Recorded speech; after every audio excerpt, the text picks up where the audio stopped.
So we're talking about testing the water. It's a draft freshwater plan, so many of the things that Mike's talked about, we're trying our best to deal with in the local context.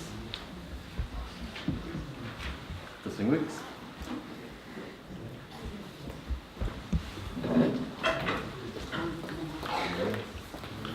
At the moment.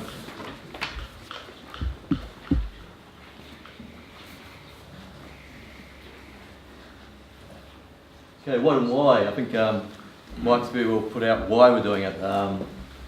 Basically, we're trying to manage our local freshwater issues. There's obviously huge ones across the nation, so our view is obviously from the local context, and we have to do it. The MPS that Mike's talked about is basically legislation, so we have to follow that.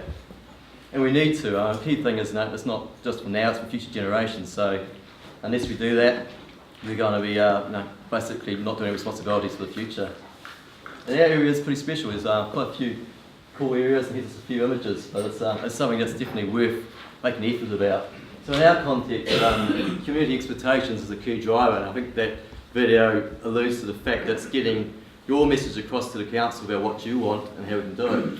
Iwi are an immensely important part of this process, and our official advisory group, which I'll talk about shortly, a large number of people there represent iwi, and we have a really good relationship.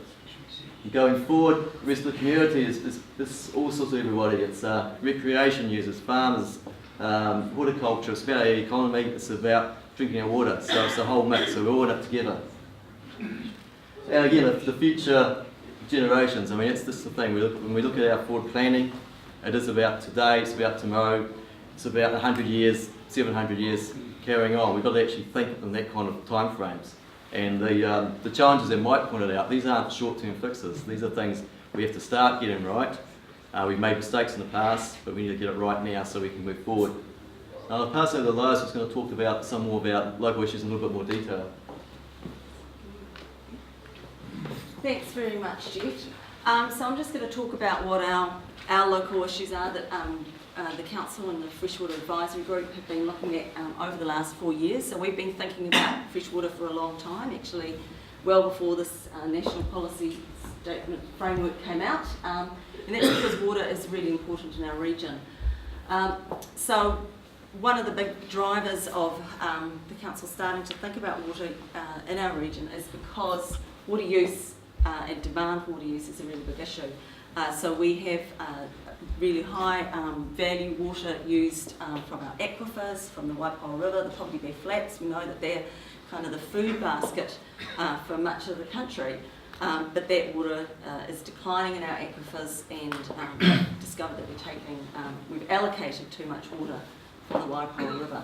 So trying to work out a framework that deals with that. So if we talk about where are we using our water, Gisborne City, where many of us live here, there's 25,000 people. We are obviously relying on a range of water sources, but one of them is the Waipawa River. Freshwater is used from all of our region for stock grazing. We have horticulture and agriculture, key users of water. And so we've got this range of issues that we need to think about in terms of water quantity in our freshwater plan. We've got our groundwater resources, and we've got options for how we can try and improve them in terms of storage. So in terms of water quality, this is a really big issue obviously for people. It's the water that we might be swimming in, it's the water that we're catching fish from, or harvesting eels, or going whitebaiting, or walking alongside the river, or kayaking. This is, I mean, I know the reason why I live in Gisborne is because it has got a fabulous environment, and I know this is probably why most of you are here, because it's really important. So how clean is our water? The big issues for us, this is the Mangatū River here. And you can see it's pretty much white. That's because it's the river that comes from the Tarndale Slip, which is the biggest slip in the Southern Hemisphere and kind of our local tourist attraction when it comes to hill country erosion. And this is the Urakopamuka River, which is a really beautiful and very healthy river.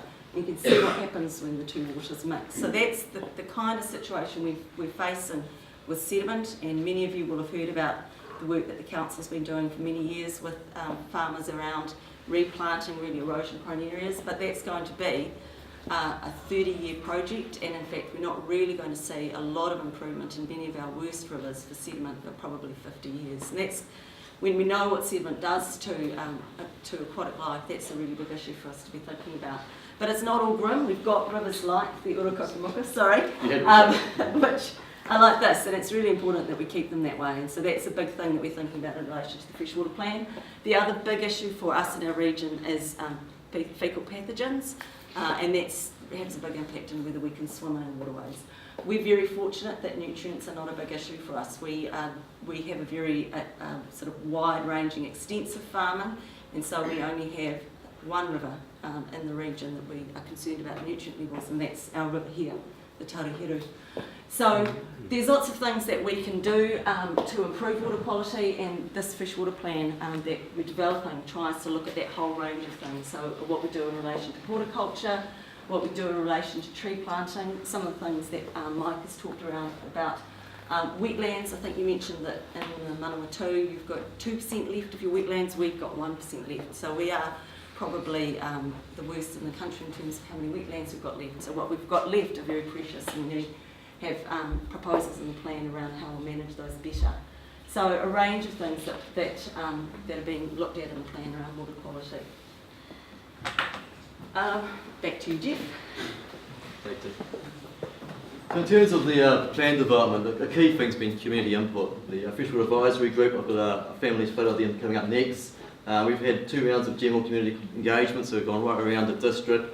A couple of times we put out a discussion document late last year, again a whole range of both public meetings and sessions with people interested in it. And we have ongoing work with specific stakeholders and user groups, so a real key thing is working with the people who are actually having some of the impacts, trying to get best practice going and finding the best way forward. So that's the family photos, a few missing, but it's a really, really good cross-section. We have representatives from DOC, we have various iwi, we have 2 councillors, federated farmers, we've got Fish and Game, we've got Horticulture New Zealand, environment groups. So there's a whole mix, and when we have our meetings, I guess Murray will probably attest to it, they're pretty interesting meetings, they're pretty full on, lots of views, and it's been done what we call a collaborative process, so everyone's been coming together, and I think it's been a big movement from us the time I've been here, in terms of where the space was to where we are now. And we still don't always agree on everything, but it's part of the process, and I think to get to where we've got, this was really a tribute to the efforts that these guys have put in, and it's really, really good to see how it's come today. So pretty picture form, so we've gone through the initiation of the project, and this started off, I think it was probably back in late 2009, I think the FRAG first joint was created. So it's been a bit of a process going forward. There's been a lot of research needed, there's been lots of holes in our knowledge, and there still is, but we're working on it every time. So going forward, it's about this building up your layers of information, building up the community input, and we've now got to the stage, which is now with 3, I've probably cheated a wee bit, there used to be 2 used to be in 3, but so we've got the draft plan coming out, and that's a really good opportunity for people who have look how it actually looks as a whole package. So before you've had discussion documents, you've had vision statements and that kind of input going backwards and forwards. Now we're getting down to nitty gritty and seeing how this thing might actually work. And after that we go to a more formalised RMA process, or actually a proposed plan which has legal status, and hopefully then getting the plan operative. So in terms of, I think, some discussion before, there's that comment that Amber made about having a single plan. We've got a single plan only because we haven't got a plan already. We need a freshwater plan. We can't wait until we get all our plans aligned. One of the big projects we're looking at doing is that very fact, is joining all our plans to one single plan. So not just about water, it's about our air, our coastal, our land, so all our resources. So we're looking at holistically, so we're actually trying to get to that path. And I know where Mike's come from in Manawatu, they've had perhaps a huge battle just from a regional context and the horizons of the one plan. So that's only a regional council trying to put one plan together. We as a unitary, we've got our district functions as well. So it's actually where we want to get. So we've actually got an opportunity to get a total plan that puts everything together, and that's probably the big picture stuff. But of course, with our resources, it takes time, it takes effort. So it's, it's a process going forward, but that's what the big picture is. So what is it? What's the output? So we've got a regional freshwater plan, so that's for the whole region. So we have objectives and policies and certain rules that are across the whole region. And then we have our catchment plan, so we're looking in at a finer grain. So it's part that sits within the regional plan, and the Waipawa is the one we've done so far. It's been the one, of course, with the most pressures on it, so there's been very good reason why we've been looking at it. So as we go on for plan development, this is pretty much stage one. So you have your regional, you have the catchment plan for Waipawa, and then we go forward for other catchments. So this is a little an indication of what the catchment is we're looking at. We've broken it down to eventually to 3 what we call freshwater management units. Again, this is the MPS speak, not ours. So this is how we've broken it down. We've got the Hill Country, which some of the key values, and it's been what we call a values-driven exercise. So we spent a lot of time trying to find out what are people's values about water, what does it actually mean, and how can we then look at managing it in terms of those values. So in the Hill Country area, which is our blue, we had ecosystem health, natural form, character, animal drinking water as some of the key things that came across. And we have got this, the MPS framework we have to work to. That's what we've been given, so we must use it. Poverty Bay Flats, again, water supply and irrigation are really key values that came across. It is effectively the food bowl of the area. It's got a huge economic importance to the area, so how we use that water is really, really important. And then the Gisborne Urban, so again, we've got more of the swimming, boating, fishing kind of aspects where it came through as key values in that situation. So next draft plan to be released, subject of course to getting some approval from Council in September 2014. So the Freshwater Advisory Group had a meeting yesterday, so we've got a certain way through it. There's still a few bits that we've said, that's a draft, there's a few gaps on it, and as we test it, we'll say, okay, this isn't right, this is a better way of doing that, and then we'll get through to the final publicly notified, which is looking at early 2015. So this is a plan. I mean, a plan is just that. It sets some of the criteria on how we look at things and how we manage things, but it doesn't do anything on its own.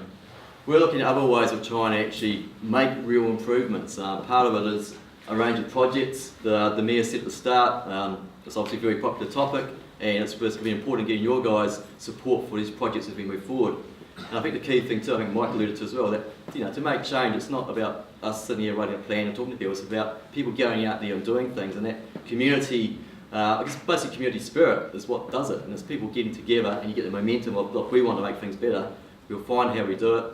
So these are some key projects, and if the technology works, we may get a little bit of life over some of these ones. If it doesn't, I'll start talking.